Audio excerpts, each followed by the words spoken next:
The night sky over northern Alaska was clear and very cold. Stars filled every corner of the black dome above. A small research station sat alone on the snow-covered ground. Its lights glowed yellow against the white emptiness. Inside, 5 humans worked late. They did not know that eyes from far away had been watching them for many years. High above, in silent orbit, a ship from the Galactic Concorde waited. The ship was long and smooth, made of dark metal that drank in starlight. Inside its command room stood 2 beings who were not human. One was Clix, a Vexari.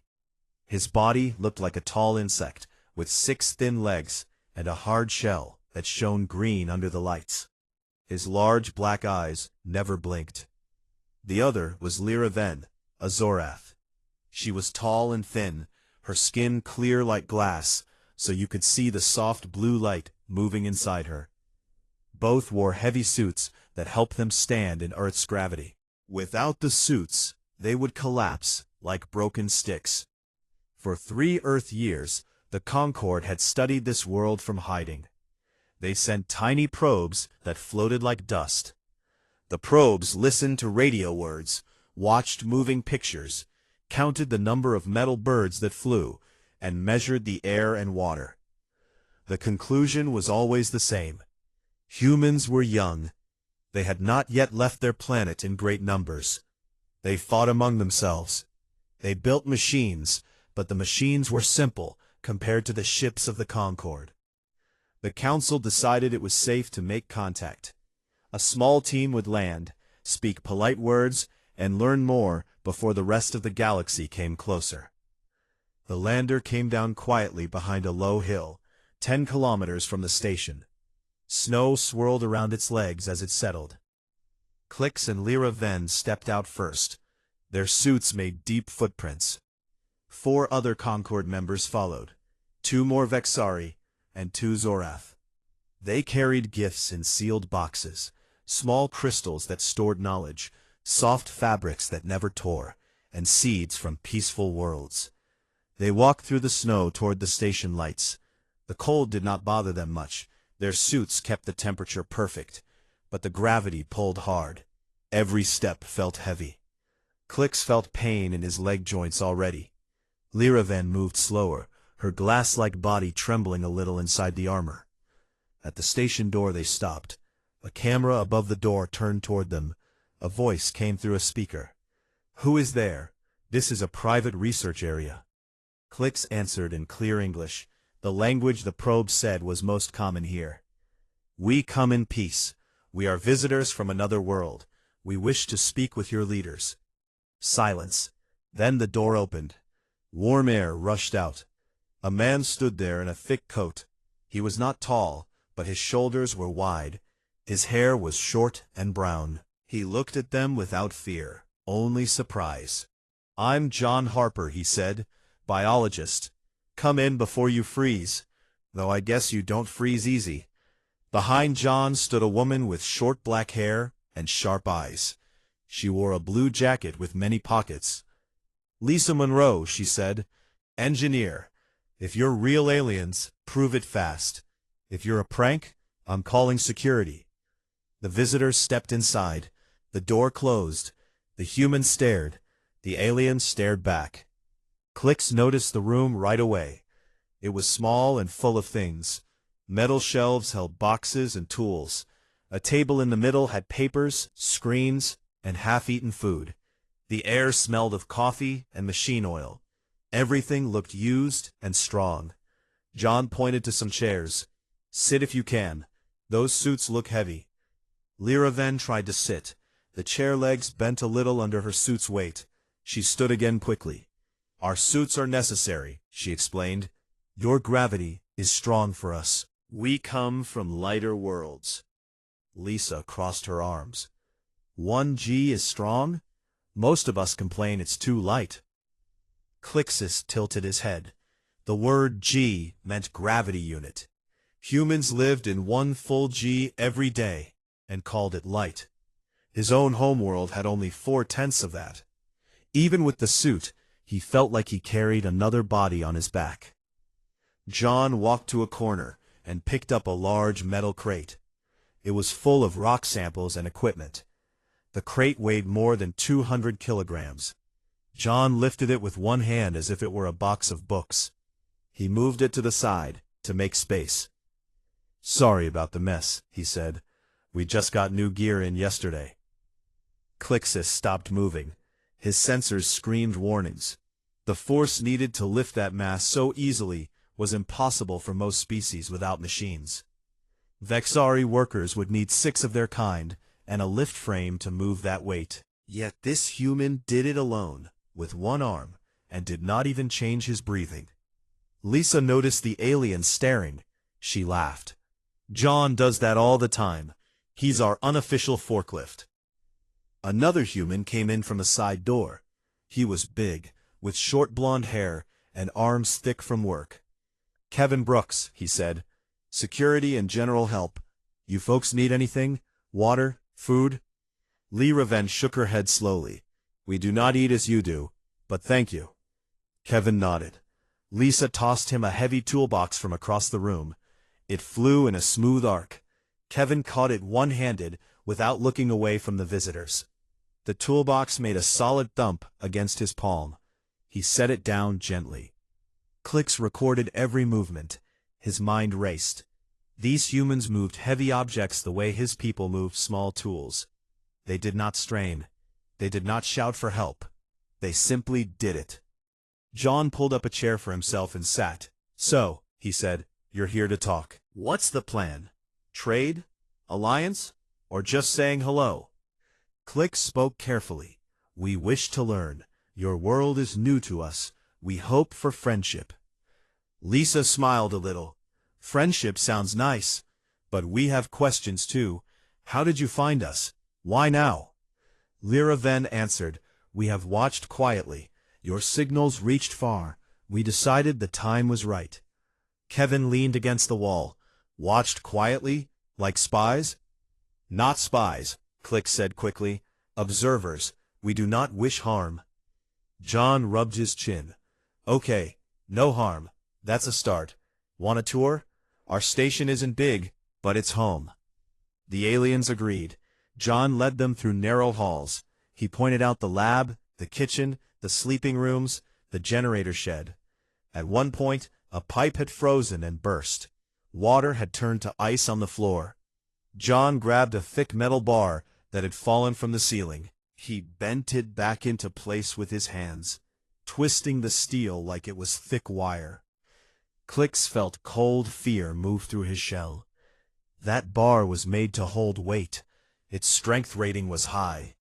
Yet John shaped it without tools, without effort. Lisa saw the look on the aliens' faces. "John's got strong hands," she said. "Comes from years of field work. Don't worry, he won't bend your ship." Kevin laughed. "Unless you make him mad." The joke hung in the air. The aliens did not laugh. They returned to the main room. John offered coffee again. The aliens refused politely.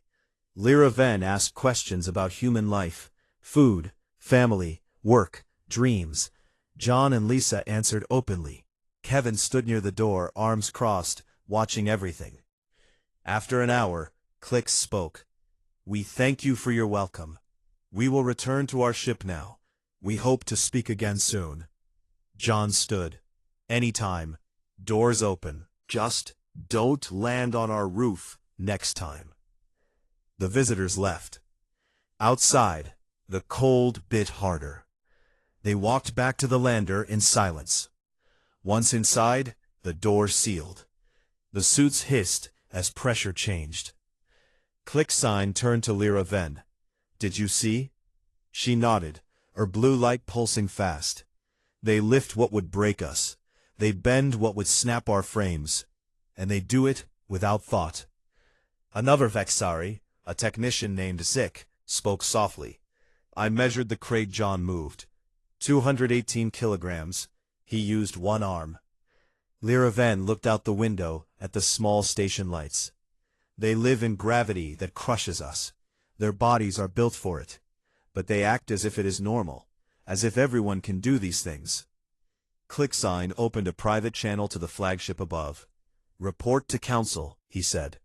"First contact made. Humans friendly. Humans curious. Humans dangerously strong. They do not seem to know how strong." The ship rose quietly into the dark sky. Below, the station lights stayed on. Inside, John, Lisa, and Kevin sat around the table. "Strange night," John said. Lisa sipped her coffee. "Yeah, but they seemed okay. Nervous, but okay." Kevin smiled. "Next time I'll show them how to lift a snowmobile. Bet they'd faint." They laughed. Outside, snow fell again, covering the footprints of the visitors. Far above, the aliens watched the blue planet turn. They felt something new. Not anger, not hate. Fear. Quiet, deep fear. Because the most terrifying thing about humans was becoming clear. They had the strength of gods, and they hardly realized it. The next morning, the sky stayed dark and heavy with clouds. Wind howled around the research station like an angry animal. Snow fell thick and fast. Inside the main room, the humans drank hot coffee and checked weather screens. The storm had come early and strong. It was not supposed to hit until evening. John Harper stood by the window. He watched white walls of snow move across the frozen ground. "This is bad," he said. "Visibility 0. Power lines might go down." Lisa Monroe typed on her tablet. "Generator has fuel for 3 days. We stay put. No one goes outside unless we have to." Kevin Brooks checked the outside cameras. "Our alien friends are still here. Their lander is parked behind the hill. No movement." The visitors had asked to stay one more night. The storm made leaving impossible. Their small ship was not built for high winds or thick snow. So they waited in their own sealed section of the station. The humans had given them a storage room with heat and lights. It was polite. It was also smart. No one wanted aliens freezing outside. Klix and Lyra Ven sat inside their temporary room. Their suits stayed on. They talked in low clicks and soft hums. The storm noise came through the walls like distant thunder. "We should have left yesterday," Klix said. His antenna moved nervously. Lyra Ven pulsed her inner lights slowly. "The Council wants more data. We stay. We watch." A sudden loud crack split the air. The whole station shook. Lights flickered. Then everything went dark. Emergency red lights came on. Alarms beeped. John ran to the control panel. "Power failure. Main line must be down. Switching to generator." Lisa followed. "I'll check the breaker room." Kevin grabbed a flashlight. "I'll go with her." Outside, the wind screamed louder. Snow piled against the walls. Inside the alien room, Klix felt the gravity pull harder somehow. Fear grew in his chest. Minutes later, another sound came. A deep groan of metal. Then a crash. The roof support beam in the main hall had given way under the weight of ice and snow. It fell across the floor. 2 Vexari technicians who had been checking equipment were trapped underneath. Their thin legs stuck out. Their shells cracked. They made high, painful clicks. Klix rushed forward. He tried to lift the beam. His 6 legs pushed. Nothing moved. The beam was steel, thick and heavy. Tons of weight pressed down. Vexari bodies were not made for this. Even with suits, their strength was small. Lyra Ven tried next. She wrapped her long arms around the beam. Her glass skin glowed bright with effort. The beam did not budge. She stepped back, breathing hard through her suit filters. The trapped Vexari clicked weaker now. One stopped moving. The others still struggled. Klix looked at Lyra Ven. His voice was quiet. "We cannot save them. Protocol says we must leave them. Mercy end if rescue fails." Lyra Ven hesitated. "We wait. Humans may help." At that moment the door opened. Kevin Brooks stepped in. He carried a big flashlight. Snow melted off his boots. Behind him, came Megan Torres, the station medic. She had dark hair tied back and calm eyes. Kevin saw the collapsed beam right away. He saw the trapped aliens. Without a word, he walked over. "Move back," he said to the aliens. Click stared. "It is too heavy.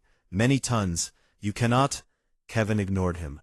He bent down. His big hands found good grips on the steel. He planted his feet wide. His legs tensed. Muscles pushed under his thick jacket. He pulled. The beam moved. Not fast. Not easy. But it moved. Inch by inch, the steel lifted. Snow and ice cracked and fell off. Kevin's face turned red. Sweat appeared on his forehead. His breath came in short bursts. But he did not stop. Megan slid in low. She reached under the beam. Her hands found the first trapped Vexari. She pulled him free. The alien shell was broken in places. Legs bent wrong. Megan dragged him to the side, gently. Kevin held the beam up. His arms shook now. Veins stood out on his neck, but he kept it steady. "Second one," he grunted. Megan went back. She pulled the other Vexari clear. This one was still clicking weakly. Kevin waited until Megan was safe. Then he lowered the beam slowly. It hit the floor with a heavy thud. Dust and snow puffed up. Kevin stood straight. He wiped his face with his sleeve. "That was heavier than I thought," he said. "Sorry for the delay. Had to get my footing right." The room was quiet except for the wind outside. Klix and Lyraven stared. Their sensors had recorded everything. The beam weighed over 3,000 kilograms with the ice on top. Kevin had lifted it alone. No machine, no help. His heart rate, according to scans, had gone up only a little. His breathing returned to normal in seconds. Megan checked the injured aliens. "Broken limbs, internal damage. We have a medbay. I can stabilize them." She looked at Kevin. "You okay?" Kevin rolled his shoulders. "Yeah, just a pull. Nothing serious." He walked to a wall cabinet.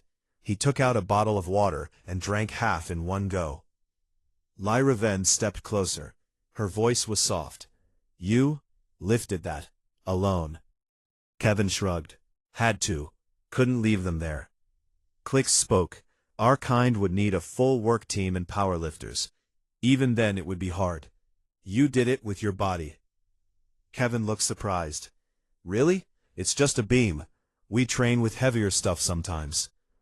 Megan smiled a little. "Comes in handy during storms." The aliens did not smile back. They helped move the injured to the medbay. Megan worked fast. She used splints, pain medicine, and bandages made for humans, but good enough for now. The Vexari would live. They would heal slowly. Later, when the injured rested, the group sat in the main room again. Lights were back on. Generator hummed steady. Coffee smelled strong. John joined them. He had been outside checking the lines. His coat was covered in snow. "Power should hold now. We patched the break." Lisa came in after him. "Roof needs work tomorrow, but we're safe." Klix looked at Kevin. "Why did you not use tools? A jack? A lift?" Kevin thought for a second. Didn't think of it. Too slow anyway. Hands were faster. Lyraven pulsed brighter. "You risked injury. The weight could have crushed you." Kevin laughed softly. "Nah, I've lifted worse. Gym records back home. Deadlift 500 pounds easy." This was more, but same idea. The aliens did not know what a deadlift was, but the numbers their scanners gave made them cold inside. 500 pounds was nothing to humans. Kevin had lifted 6 times that much tonight, and he called it more.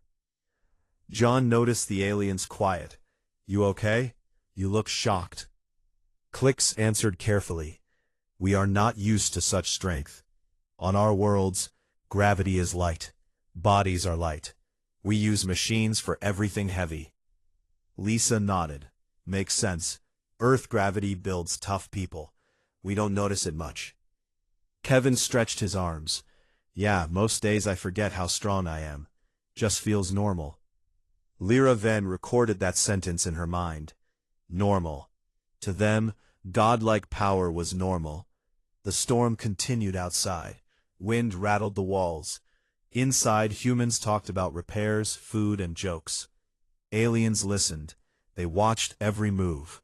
John picked up a chair to move it. Lisa tossed a heavy blanket across the room. Kevin lifted a box of tools to clear space. Each action was casual. Each action was impossible for most of the galaxy. Clixis sent a silent message to the flagship. Update: human named Kevin lifted collapsed beam. Weight: 3,040 kilograms. Held for over 60 seconds. No assistance. Said only, sorry for the delay. The reply came fast. Confirm readings. Observe more. Do not provoke. Lyra then looked at the humans laughing together. John told a story about a bear he once scared off with a loud shout. Kevin flexed his arm and pretended to show off. Megan rolled her eyes. The aliens felt small, not just from gravity, from something deeper. They began to understand. Humans did not show their full strength every day. They held it back, all the time, to keep from breaking doors, to keep from hurting friends, to keep the world around them from cracking. And that made the aliens more afraid than ever. Because if humans ever stopped holding back, the storm raged on.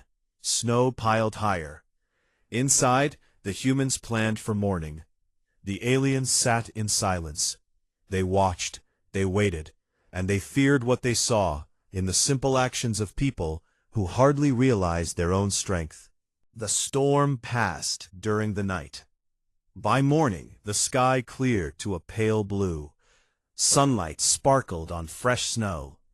The research station looked peaceful again. Roofs were cleared, power lines held. The injured Vexari rested in the medbay with Megan watching over them. Clixis and Lyra then met with the humans in the main room. They wanted to show thanks for the rescue. They also wanted to learn more. The council above had sent new orders. Observe human physical activity. Do not interfere. Record everything. John sipped coffee. You folks look like you slept okay. Suits comfortable? Lyra then pulsed softly. We do not sleep as you do, but we rested. Thank you again for saving our team. Kevin stretched his arms over his head. No problem. Glad they're stable. Clixis spoke carefully. We wish to see more of your daily life. Your strength interests us. Perhaps you can show us how humans train their bodies. You mean, like a workout? Sure. We have a small gym in the back shed.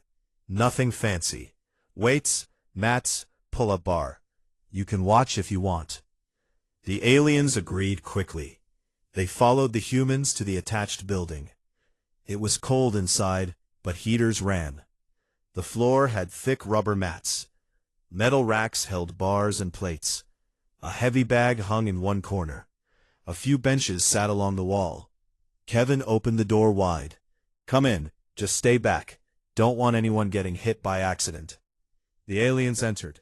Their heavy suits made soft thuds on the mats. They stood near the wall. Scanners hummed quietly. Brian Hayes arrived last. He was a Marine on loan to the station for security. Tall, lean, with short brown hair and steady eyes. He wore simple workout clothes, gray shirt and black shorts. He nodded to everyone. Morning, Brian said. Heard we have an audience today. Lisa smiled. Yeah, show them something basic, nothing crazy. Brian walked to a rack. He selected a long metal log. It was thick and solid. Plates were already loaded on each end. The total weight read 300 kilograms. It was marked for advanced training only. Brian bent his knees slightly. He gripped the log in the middle. With a smooth motion, he rolled it onto his shoulders. The bar settled across his back like it weighed nothing. He took a breath, then started walking. Not just walking, he jogged. Up and down the length of the shed. The floor shook a little with each step. Snow outside the window trembled on the sill from the vibration. Clicks froze. His sensors locked on the weight. 300 kilograms. On their homeworld, such a load would require a small vehicle. A Zorath soldier in full armor might carry 100 at most, and only for seconds. Brian carried 3 times that, while moving fast, and he talked at the same time. "So," Brian said between steps, "Lisa, you still coming to movie night tonight? Got that old action flick queued up?" Lisa laughed. "Yeah, as long as Kevin doesn't eat all the popcorn again." Brian kept jogging. Sweat started on his forehead, but his breathing stayed even. After 10 full lengths, he stopped. He lowered the log to the ground gently. It thudded, but did not bounce. One of the Vexari technicians standing behind Clicks made a small sound. His legs buckled. He sat down hard on the mat. His shell color faded to pale green. Lyraven checked him quickly. "He is fine, just overwhelmed." Brian noticed. "You okay, buddy?" The technician nodded weakly. "Your load, it is beyond our limits." Brian looked confused. It's our light log day. We use heavier for real strength sessions." He pointed to another rack in the corner, bars loaded with more plates. Some had 400 kilograms or more. Clixis felt cold spread through his body. Light day. To humans, this was light. Next came bodyweight drills. Kevin and Brian set up on the mats. They did push-ups. Not normal ones. They clapped between each rep. Their hands left the ground completely, clapped once, then came back down. Fast, smooth, 50 times, without pause. Then pull-ups. Brian jumped to the bar. He pulled himself up until his chin cleared it. Then down. Up again. He did 20 clean reps. No swing, no struggle. Lisa joined in. She was smaller but strong. She did the same pull-ups, her form perfect. The aliens watched in silence. Their own species trained with assisted machines. Even then, 10 pull-ups would be a record for most. After that came sparring. Kevin and Brian faced each other on the mats. No pads, just light contact. "Go easy," Lisa said. "We have guests." They circled. Kevin threw a quick jab. Brian countered with a low kick. Kevin stepped back. They moved fast, but controlled. Then it happened. Kevin grabbed Brian's arm during a clinch. He twisted and threw. Not hard, just a training throw. But Brian flew. His body left the ground. He sailed 4 meters through the air. He twisted mid-flight and landed on his feet, then rolled to absorb the impact. Brian stood up laughing. "Ease up next time, man. That one stung a bit." Kevin grinned. "Sorry, forgot my own strength for a second." The alien stared. 4 meters, through air, from a casual throw. No anger, no full effort, and the thrown human laughed. Lyraven whispered to Clixis, "If that was full power." Clixis finished the thought. The receiver would break. Bones, shell, all of it. Another Vexari recorded the distance. 4.2 meters. Velocity at release, 8 meters per second. Impact force, if uncontrolled, enough to shatter reinforced armor. Brian rubbed his shoulder. Nothing broken. Good throw, though. Megan walked in with water bottles. "You two done showing off?" Kevin took a bottle. "Just warming up." The session continued for another half hour. More lifts, more carries, sandbags tossed like pillows. Tires flipped down the length of the shed. Each action casual, each action extreme. One moment stood out. A heavy kettlebell sat in the corner. It weighed 60 kilograms. Lisa picked it up one-handed. She swung it between her legs, then up over her head. 10 times. Smooth. No grunt. Clixis could not look away. A Zorath would need both arms and a stable base just to hold that weight steady. When the training ended, the humans wiped sweat and drank water. They talked about lunch plans. Normal talk. Normal day. Brian sat on a bench. "So, what did you think?" Clixis answered slowly, impressed. "Your training uses weights that would destroy our bodies. You treat them as play." Lisa shrugged. We have to hold back. If we didn't, we'd break equipment. Or each other. Kevin nodded. Yeah, most accidents happen when someone forgets to go light. Like that throw just now. Lyraven pulsed brighter. You restrain yourselves every moment? Brian smiled. Pretty much. You get used to it. Don't want to crush a handshake or snap a tool. The aliens exchanged looks. Restrain. Every moment. The idea sank in deep. They left the gym quietly. Back in the main room, the humans showered and changed. The aliens gathered in their section. Clicks opened a secure link to the flagship. Observation log. Human training session. Weights carried. 300 kilograms while moving. Throws, 4 meters with control. All described as routine or light. Subjects report constant self-restraint to avoid damage to objects and others. The reply came. Continue observation. Priority high. Humans may represent uncontrolled power variable. Lyraven looked out the window. Snow glittered under the sun. John walked by outside, carrying 2 large fuel cans, one in each hand. Each can weighed over 50 kilograms. He carried them like grocery bags. She turned to Clicks. They live in restraint, always. But accidents still happen. And when they do, Clicks finished. Things break, things that should not break. The fear grew sharper now, not just from what humans could do, from what they chose not to do. Every day, every action. They watched the humans laugh and eat lunch together. Normal people, normal lives. But to the aliens, normal looked like terror wrapped in calm habit. And the day was not over yet. The afternoon sun hung low over the snow. It made long shadows across the frozen ground. Everything looked calm after the storm. Inside the station, the humans cleaned up from lunch. Plates clinked. Coffee pots refilled. Normal sounds. Outside, high above, a Concorde supply shuttle flew low. It carried spare parts, food packs for the aliens, and medical supplies for the injured Vexari. The shuttle was old, but reliable. Its pilot, a young Zorath named Vexlor, kept it steady. He did not see the thin ice sheet on the landing zone until too late. The shuttle touched down hard. One landing leg punched through the ice. Metal groaned. The craft tilted. Then the reactor in the rear sparked. A low hum turned into a high whine. Warning lights flashed red inside the cockpit. Vexlor tried to shut it down. Nothing worked. The core temperature climbed fast. In minutes, the whole thing would explode. The blast would wipe out the station and poison the snow for kilometers. Vexlor sent a distress call. Reactor unstable. Evacuation impossible. Core breach in 4 minutes. Recommend immediate retreat. On the flagship, the Council received the message. They ordered the lander team to leave at once. No time to save the shuttle. No time to save anyone near it.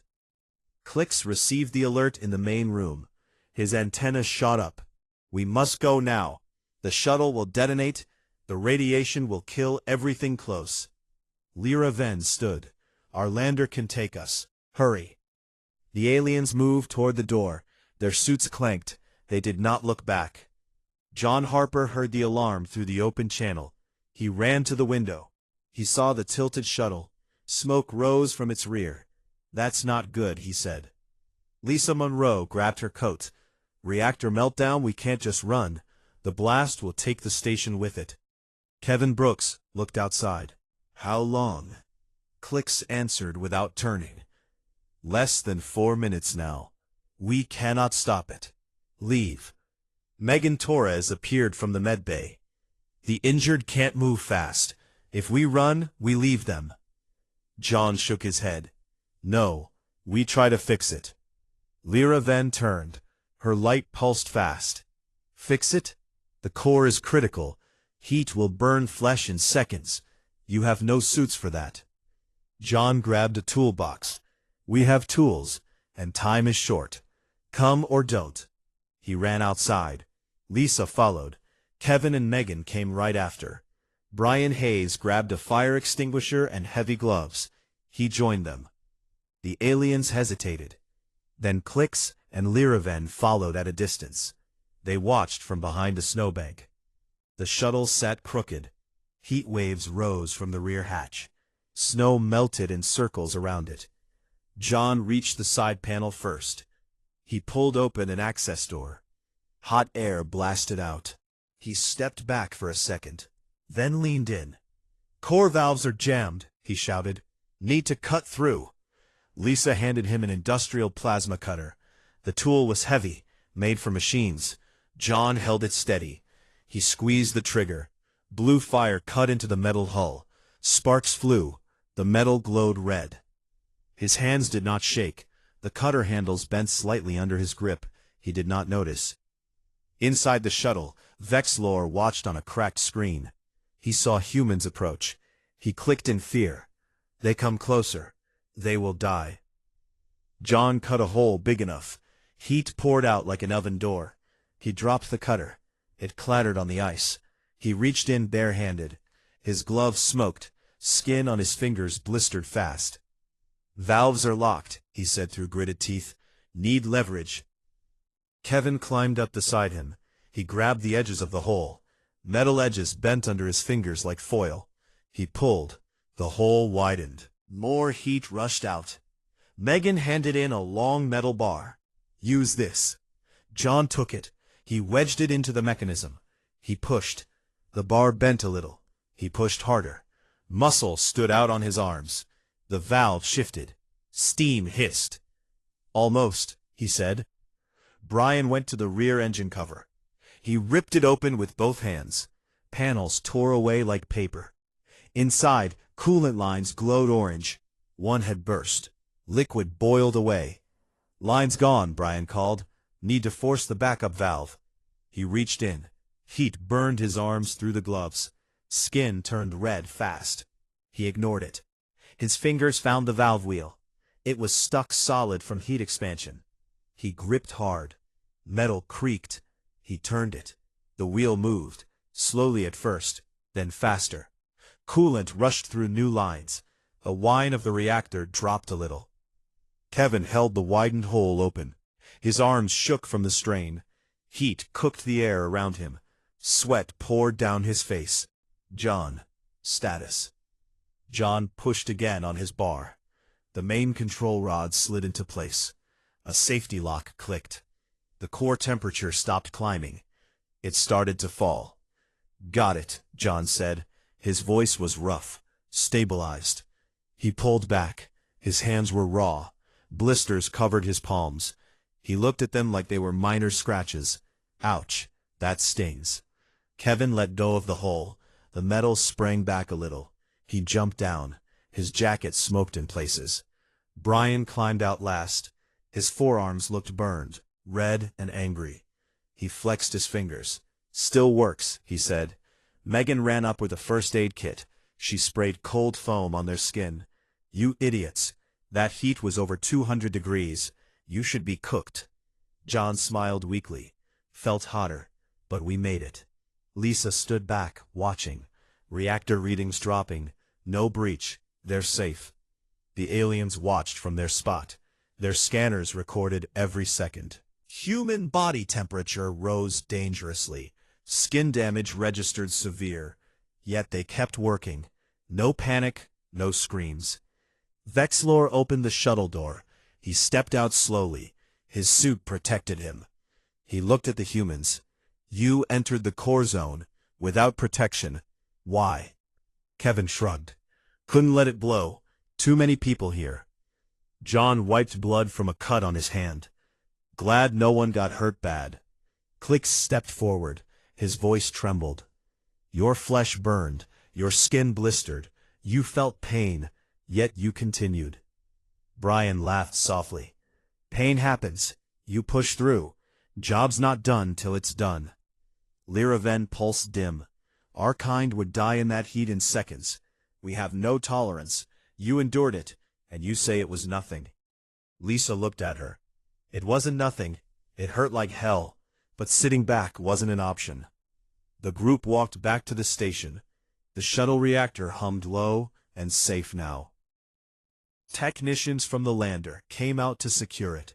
They stared at the bent metal, the torn panels, the hand-shaped dents. Inside the station, Megan treated the burns. Cool packs, ointment, bandages. John flexed his hands. I'll be fine in a few days.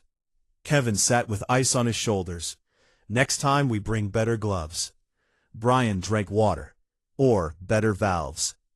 The aliens gathered in their room again. They sent data up to the flagship.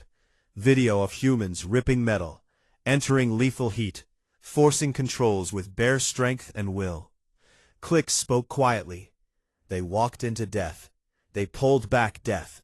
And afterward, John said only, glad no one got hurt. Lyra Venn stared at the wall. Their power is not just muscle. It is the choice to use it. Even when it costs them pain, even when it risks everything. One Vexari technician whispered, if they ever decide not to hold back, if they ever feel true anger or fear without restraint. No one finished the sentence. They did not need to. Outside, the sun set. The sky turned orange and pink. The station lights came on again. Humans sat together. They ate soup. They talked about the close call. They laughed at how Brian's gloves melted. Normal evening. Normal people. But the aliens knew better now. Every casual lift, every burned hand ignored, every impossible task done without complaint. It all pointed to one truth. Humans carried strength that could break worlds, and they kept it locked away with nothing more than habit, politeness, care for others. That made them the most dangerous thing in the galaxy. Not because they were cruel, but because they were kind enough to hold back. And if that kindness ever failed, the stars above seemed colder now. The shuttle reactor stayed quiet after the repair. No more smoke, no more alarms. The night came fast and cold. Stars appeared bright above the snow. Inside the research station, lights stayed low. Most people tried to rest. John Harper sat in the medbay. His hands were wrapped in white bandages. Blisters hurt under the gauze, but he ignored it. Megan Torres checked his temperature one last time. You're lucky, she said. No infection. Rest those hands. John nodded. Thanks, Megan. Feels like I grabbed a hot pan. It'll heal. Across the room, Kevin Brooks lay on a cot. Ice packs sat on his shoulders. He stared at the ceiling. Next time I'm wearing 3 layers of gloves, he said. Brian Hayes sat nearby. His arms looked red, but he moved them fine. You say that every time something goes wrong. Lisa Monroe leaned against the wall. She drank water from a bottle. We got lucky today. Real lucky. In the alien section, Clixus, Lyra Venn, and the rest of their team gathered around a small holoscreen. They played back every recording from the day, the bent metal, the torn panels, the humans walking into heat that should have killed them. The calm words after, glad no one got hurt. Those words repeated in slow motion. Clixus turned off the screen. His antenna hung low. We have seen enough. Lyra Venn pulsed dim blue. The council waits for our final report. What do we say? One of the Vexari technicians spoke softly. We say they are monsters, quiet monsters who smile and help. No, Clixus said, not monsters, something worse, something we do not understand. They prepared the lander for departure. The storm damage was fixed. The injured could travel now. They would lift off at dawn. Before they left, they asked for one last meeting with the humans. The group met in the main room. Coffee smelled strong again. The humans looked tired, but calm. The aliens stood in their heavy suits. Clixus spoke first. We thank you. For the rescue, for the welcome, for everything. John smiled. No need for thanks. Just glad you're safe. Lyra Venn looked at each human in turn. We have learned much, more than we expected. Lisa crossed her arms. About what? About strength, Lyra then said. Your strength. You do not see it. You use it like air, like breathing. You do not think about how much force lives in your arms, in your hands, in your will. Kevin laughed a little. We think about it when we pull a muscle or drop something heavy. Brian added, or when we break a tool by accident. Clixus stepped closer. Exactly. Accidents. When you forget to hold back. Even a small forgetful moment breaks things our kind could never break on purpose. John rubbed his bandaged hands. We try not to forget. We like our stuff in one piece. And our friends in one piece. The aliens stood silent for a moment. Lyra then spoke again. We will leave soon. Our people, we will not come back soon. We will watch from far away, with care. Lisa tilted her head. Why? We didn't scare you that bad, did we? Clix answered slowly. You did. Not with anger, not with weapons, with kindness. You hold back every day. You hold back power that could crush ships, crush cities, crush worlds. You hold it back because you care, because you do not want to hurt. That is what frightens us most. Kevin frowned. We're just people. Yes, Lyra then said. People who can lift what machines struggle with. People who walk into fire and come out burned, but alive. People who throw friends 4 meters and laugh after, and then say it was nothing, or sorry for being slow. John looked around at his team. We don't feel like gods. We feel normal. That is the terror, Clix said. You are normal to yourselves. To us you are beyond. If you ever stop holding back, if anger or fear or need makes you use all of it, nothing would stand. Brian spoke quietly. We don't want that.